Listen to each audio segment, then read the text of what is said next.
Hello everyone, সবাই কেমন আছো? আশা করছি ভালো আছো। দেখো আজকে দুজনে বেরিয়ে পড়েছি একটু শপিং করতে।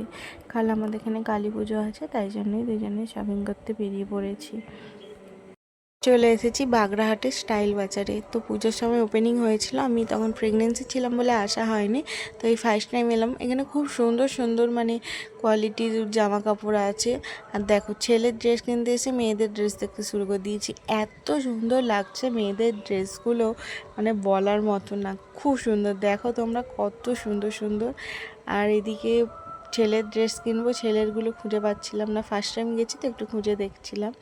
তারপরে দেখো এই যে এত সুন্দর, ছেলে বলো মেয়ে বলো, এত সুন্দর কোয়ালিটির জামাগুলো, স্টাইলিশ, খুব সুন্দর সুন্দর। আর আমার ছেলে তো সবেই 3 মান্থ হবে, তো ওর তো ছোটো জামা লাগবে, তাই খুঁজে খুঁজে দেখছিলাম কোনগুলো হবে না হবে। আর তোমরাও দেখো কত সুন্দর সুন্দর বাচ্চাদের জামাগুলো। তোমাদের কেমন লাগছে জানিও এই ড্রেসগুলো। আমি যে এদিকে আমার বড়মশাই, ভাবলাম কি জামা হয়তো কিনবেও, তো উঠে দেখলাম ছেলেদের এতে।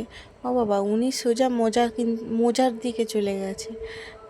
ওর মোজা, এত মোজা, ও এত মোজা পরতে ভালোবাসে, কি আর বলবো তোমাদেরকে। তো সারাক্ষণ শপিং মলে গেলে কিছু কিনুক না কিনুক মোজাটাই কেনা চাই।